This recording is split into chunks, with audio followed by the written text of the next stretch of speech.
RCF. Bonjour, ravi de vous retrouver pour un nouveau numéro de Quatre pattes et compagnie. Vous le savez, cette émission est consacrée aux animaux avec à mes côtés Thierry Servol. Bonjour, vous êtes le président de l'ADA, Association Défense des Animaux. Tout à fait, enchanté. Et exactement, vous avez tout dit. On se trouve à Saint-Chamond. Oui, Saint-Chamond, donc rue de l'Ermitage. On est sur la route qui mène à la Valla Angier. Alors l'ADA, c'est une association qui a quelques années d'existence. Alors ça a été créé en 1989, suite au constat par mes aînés, on va dire, parce que j'étais pas là à l'époque, qui ont constaté que les animaux errants de la ville de Saint-Chamond il n'y avait pas de plan pour eux, et après passer en fourrière, ils étaient souvent euthanasiés. Et donc ils ont voulu lutter contre ça, ils ont proposé à la mairie de créer un refuge pour s'occuper des animaux trouvés par la fourrière et de leur trouver une nouvelle famille. Ça, c'est un petit peu toutes les mairies qui fonctionnent comme ça. Ils sont responsables des animaux qu'ils trouvent dans les rues, des animaux errants. C'est ça. Le maire de chaque ville est responsable de la salubrité publique, pardon. Et du coup, pour le bien-être des habitants, il doit veiller à qu'il n'y ait pas d'animaux errants. Et donc, chaque animal errant dans une ville peut être confié à la mairie qui doit trouver une solution pour s'en occuper. Là, on est vraiment sur un refuge, parce qu'une association, c'est une chose, mais c'est une association qui possède un refuge. C'est ça. Alors, le refuge appartient à la mairie. On est logé par la mairie, en fait. Mais oui, on a 9 box pour chiens. On a de la place pour mettre une cinquantaine de chats. Et donc, on héberge les animaux ici jusqu'à leur trouver une famille d'adoption. Parce que là, c'est le but, c'est de faire adopter ces animaux, c'est les recueillir, les soigner et les faire adopter. C'est ça. Donc, exactement, on les recueille. Alors, soit parce qu'ils sont amenés par la fourrière, soit parce que des gens veulent les abandonner parce qu'ils ne peuvent plus s'en occuper. On les récupère, on va les vacciner si nécessaire, les stériliser, les soigner, comprendre un peu leur caractère, ce dont ils ont besoin, et trouver des gens qui leur correspondent et qui peuvent s'en occuper. Alors comment vous, Thierry, vous êtes retrouvé président de cette association ? Alors c'est un concours de circonstances, on va dire. L'association commençait à être un petit peu vieillissante, on va dire, avec des gens d'un certain âge qui donnaient énormément de leur temps, voire tous les jours ils étaient ici. Et puis une des personnes a eu un accident, s'est cassé le genou, n'a pas pu venir, et on s'est rendu compte qu'il fallait des gens pour la remplacer, pour l'aider. Et de fil en aiguille, à d'abord nettoyer les box, ensuite faire des adoptions. Il y avait besoin de quelqu'un pour être président, je me suis présenté. Alors vous êtes dit pourquoi pas, et puis en plus vous avez bien sûr des animaux, vous aimez les animaux, c'est la condition première, c'est aimer les animaux. Oui, bien sûr. Alors c'est aimer les animaux et les gens aussi, parce que on rencontre beaucoup de gens, et le but c'est vraiment d'aider les gens qui sont démunis parce qu'ils n'arrivent plus à gérer leur animal, et ensuite aimer les animaux pour leur retrouver une vie meilleure. Voilà, c'est un peu notre but. Et oui, j'ai des animaux aussi. Oui, j'aime les animaux. Et ça m'apaise, ça m'apporte un ancrage dans la terre, on va dire. Combien de bénévoles ici à l'association ? Une soixantaine. Alors, c'est très fluctuant. Il y a beaucoup de gens qui viennent, qui partent, qui arrivent, etc. Mais on a un vivier à un moment T de 60-70 bénévoles. Ce sont des bénévoles, certains vont être plus spécialisés dans l'adoption, d'autres ça va être l'entretien des box, c'est un petit peu ça ? Non, c'est pas comme ça que ça se passe. Alors déjà, on a qui sont plus spécialisés dans les côtés chiens ou côtés chats. Et ensuite, en fonction des disponibilités des gens, les matins, on va nettoyer. Tous les matins, on a un planning, on nettoie. L'après-midi, c'est plus de la promenade, de la sociabilisation. Et c'est surtout les membres du conseil d'administration qui, eux, viennent et font les adoptions et valident les adoptants, etc. Quand on est arrivé avec Thierry qui réalise ce reportage, on a vu aussi des cobayes, des lapins, et c'est pas seulement des chiens, des chats, c'est d'autres animaux. Non, on prend tous les animaux. Alors, tous les animaux. Amenez-nous pas une vache. On ne saura pas où la mettre. On n'a pas la place. Mais oui, on a des lapins, on a des gerbilles de temps en temps, des octodons, enfin, ce qu'on appelle les nouveaux animaux de compagnie. Donc, les rongeurs, les petits rongeurs, etc. On en a assez régulièrement. Pas énormément, parce que c'est une compétence particulière. Il faut connaître ces animaux, il faut connaître leurs besoins. C'est pas si facile. Et on a une seule employée qui a les compétences pour les accueillir. Donc, elle peut pas se démultiplier. On va visiter vos locaux. Alors là, on se trouve dans une première partie, on le voit, des chiens, c'est la partie réservée aux chiens. C'est ça, on est devant nos 9 box, vous voyez des volets roses ou violets, je sais pas trop. Chaque volet a un box caché derrière, et on met les chiens ici, on a une allée comme vous voyez qui nous permet de les sortir, de nettoyer, etc. Alors, des box confortables, on le voit sur les images d'incrustation, des box chauffées avec une dalle en béton, propre, protégée du froid. Oui, alors on a une zone nuit qui a un chauffage par le sol électrique, qu'on met que l'hiver évidemment.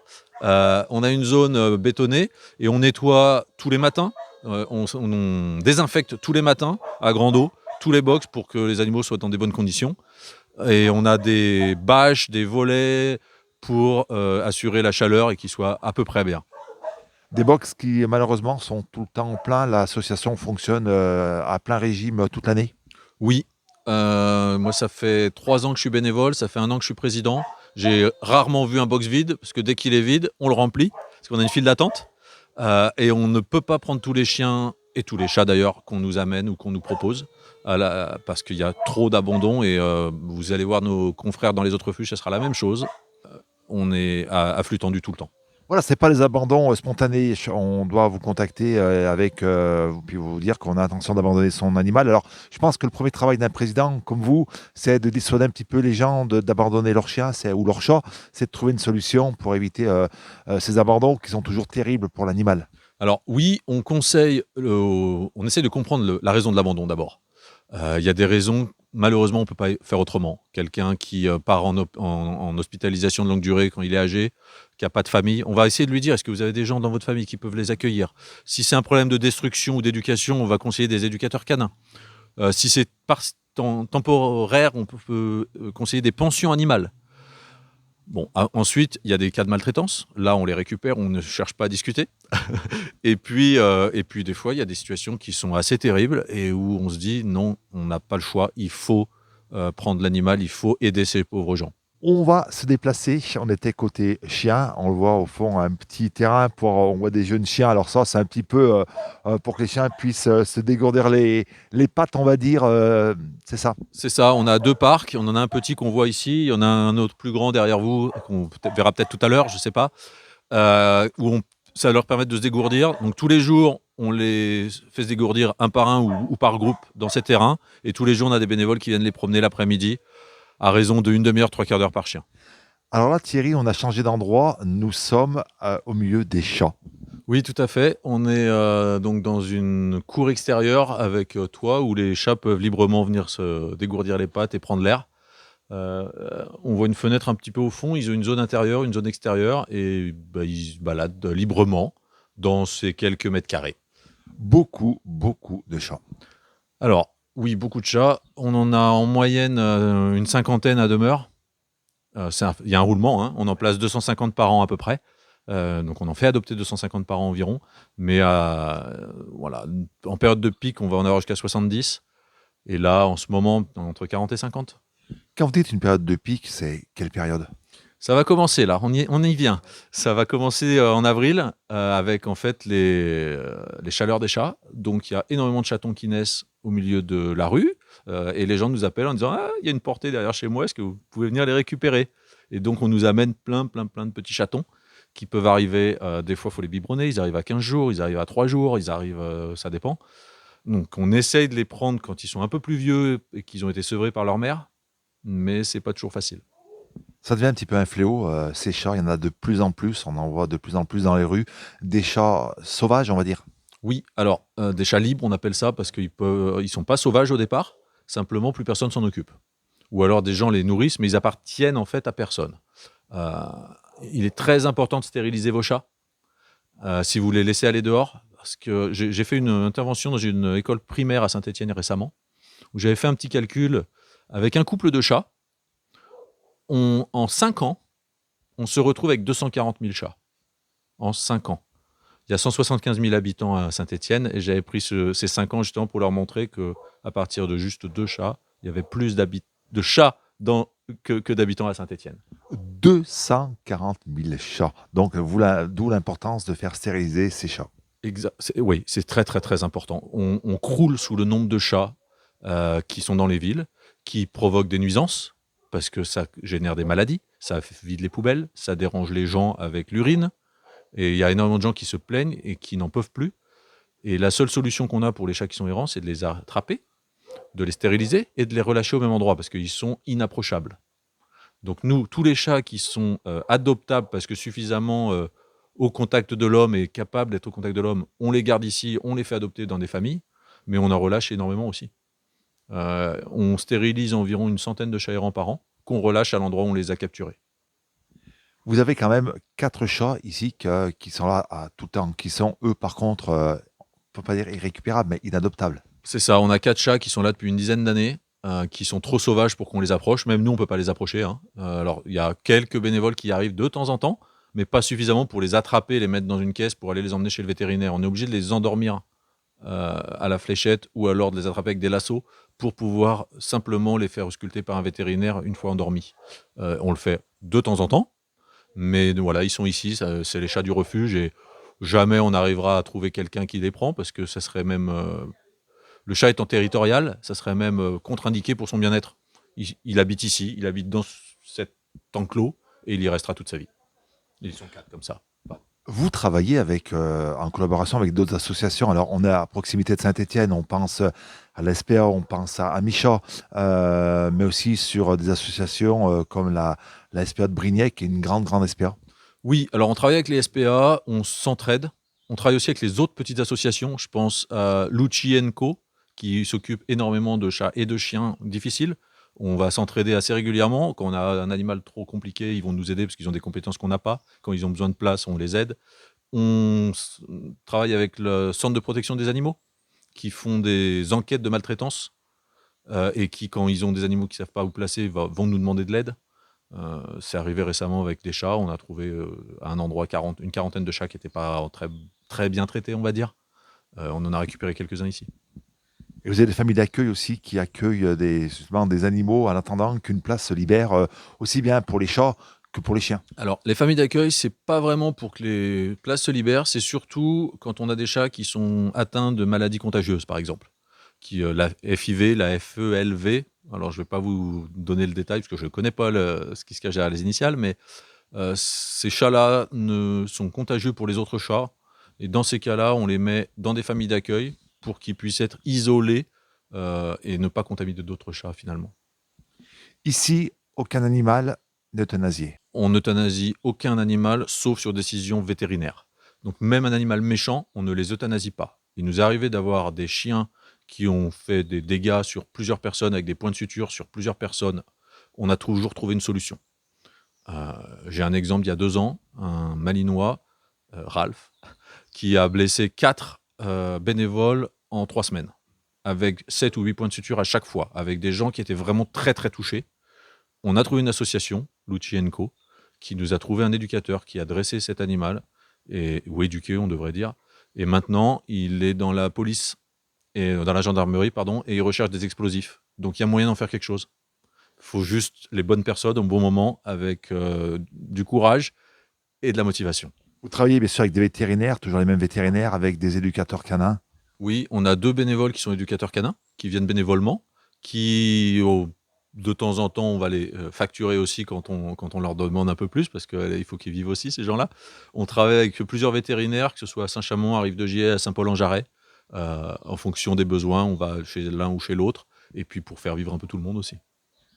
Alors, le nerf de la guerre de toute association, c'est les finances. Il faut trouver de l'argent. Comment vous vivez? Alors, c'est difficile. On a des subventions de la mairie qui nous logent gratuitement également. On a des dons de gens qui veulent nous aider. On fait des collectes pour de la nourriture, etc., pour ne pas payer la nourriture. On finance aussi par l'adoption. Chaque animal qui est adopté chez nous, on demande une rétribution pour ça. Le coût. Alors, un chat, 200 €, ce qui en fait revient au prix de la stérilisation, des vaccins qu'on lui a fait et de l'identification. Un chien femelle ou un chiot, 300 €, et un chien mâle, 230 €. Le chien mâle est moins cher parce qu'ils sont plus difficiles à placer. Une stérilisation d'une chienne coûte plus cher qu'une castration. Tous nos animaux partent stérilisés ou castrés, et il faut qu'on rentre dans nos frais. 300 € pour une chienne, on doit avoir un bénéfice de 20 € maximum dessus, sans compter la nourriture, sans compter le personnel, puisque on est bénévole. Les vieux chiens ou les vieux chats, même tarif ou un tarif, on va dire, plus sympa pour qu'ils puissent partir, finir leur jour dans des familles aimantes. Alors, à partir de 10 ans, pour les chiens, on a un partenariat avec 30 millions d'amis qui, à la condition que l'on fasse adopter contre un don libre, va financer jusqu'à 600 € de frais vétérinaires pour la personne qui prend le chien. Donc, si vous prenez un chien de plus de 10 ans, déjà, ce sera un don libre. On ne demandera pas un montant fixe. Et en plus, vous aurez 600 € de remboursés par 30 millions d'amis sur les frais vétérinaires. Pour les chats âgés, c'est un don libre. L'aide de 30 millions d'amis n'existe pas. Par contre, on fait un don libre et puis voilà. Et puis, après adoption, ces chiens ou ces chats sont suivis par des bénévoles pour savoir un petit peu si ça se passe bien. Oui, on fait des visites post-adoption. Alors, on en fait moins qu'avant le Covid parce qu'on a appris à ne pas se déplacer sans arrêt. On ne pouvait pas pendant une période et on en fait moins maintenant. Mais on en fait quand même. On fait des appels téléphoniques pour savoir ce qui se passe, pour avoir des nouvelles des animaux. On demande des photos. Et quand on n'a pas de nouvelles ou qu'on n'arrive pas à en avoir, on se rend sur place sans prévenir. Donc, il y a beaucoup de portes fermées. Mais de temps en temps, on arrive à avoir une porte ouverte et à voir que ça se passe bien ou alors que ça se passe mal et on essaye de conseiller les gens, de leur expliquer ce qu'ils font de travers pour améliorer les choses et puis on va faire un suivi un peu plus poussé. Alors là, Thierry, on se trouve un petit peu dans l'endroit où il y a beaucoup de nourriture, c'est le garde-manger, mais pas que. Oui, alors c'est en fait un container qui est mis à disposition par la mairie également pour stocker un petit peu tout ce qu'on a. Donc on a beaucoup de dons. Des dons de croquettes qui nous permettent de nourrir nos animaux, des dons de vêtements. Là, typiquement, c'est une cessation d'activité. La dame nous a fait don de tout son stock invendu. On a de la litière. On consomme énormément de litière pour les chats. On est toujours preneur de litière. N'hésitez pas à nous en amener. Donc des manteaux que vous vendez, ça permet aussi de récupérer un petit peu d'argent pour investir pour les animaux qui sont présents ici. Oui, on arrive à vendre des colliers, un peu de tout. On arrive à 10 000 € par an à peu près de gains grâce à ça. C'est uniquement des choses qu'on nous a données. On n'achète rien. Notre coût majeur reste le vétérinaire. Donc si on peut concentrer tous les dons qu'on a pour payer les vétérinaires et ensuite avoir tout le reste gratuitement, eh ben on s'en sort que mieux, quoi. Et puis même des bénévoles qui ont fabriqué pour les chats des abris, ça aussi c'est important. Vous avez du bois, vous avez des mains en or, venez fabriquer des abris pour les chats. Oui, on a fait un appel il y a quelques mois parce qu'on manquait de refuge un petit peu pour les chats, pour qu'ils puissent se cacher, se mettre à l'abri, etc. On a fait un appel sur Facebook. On a énormément de gens qui nous ont fabriqué des choses en plastique, en bois, des choses magnifiques. Et on les remercie parce que c'est vraiment sympa. Et donc n'hésitez pas, on en a toujours besoin. C'est des choses qui s'abîment parce qu'il y a la pluie, parce que les chats les abîment. Donc on est toujours preneur. Thierry, on arrive au terme de ce reportage. On va bien sûr donner vos coordonnées pour les personnes qui veulent venir adopter un chien ou un chat. Et puis peut-être aussi des personnes qui veulent devenir bénévoles au sein de votre association. Oui, alors avec plaisir. Donc on fonctionne effectivement qu'avec du bénévolat. Alors nos coordonnées, on est situé au 1 chemin de l'Ermitage à Saint-Chamond. Notre téléphone est le 04 77 22 65 68. On a un site web adasaintchamond.com que vous trouvez assez facilement sur tous les moteurs de recherche et un mail assoada42@gmail.com. N'hésitez pas à nous contacter. On est uniquement ouvert sur rendez-vous sur le site. Pourquoi ? Parce qu'étant que des bénévoles, on n'a pas forcément sur place à tout moment les gens qui connaissent les chats, les gens qui connaissent les chiens et qui pourront vous renseigner. Donc on préfère faire sur rendez-vous, comme ça vous n'attendez pas, tout le monde ne vient pas en même temps et on peut s'occuper des gens qui viennent sérieusement et avec le niveau d'information nécessaire. Voilà, donc ça c'est pour adopter un animal. Et puis jamais vous voulez devenir bénévole, l'association recherche toujours des bénévoles. Pareil, même numéro de téléphone, même adresse mail. Et puis une page Facebook. Vous êtes aussi présent sur les réseaux sociaux. Exactement, Facebook. Donc on a une page Facebook qui est assez vivante, on va dire, qui est plus vivante que notre site. Des fois, tous nos animaux sont pas sur notre site web parce qu'on n'a pas le temps de les mettre, parce que c'est pareil, c'est du bénévolat, et donc tout le monde a un travail à côté, on peut pas toujours être à 100%. Et oui, on a besoin de bénévoles, on utilise les bénévoles les matins pour nettoyer les box, pour s'occuper des animaux, pour les nourrir, les soirs pour les nourrir également, et l'après-midi pour les sociabiliser ou pour les promener. Donc de 8h du matin à 20h, on a des besoins en bénévolat, 7 jours sur 7.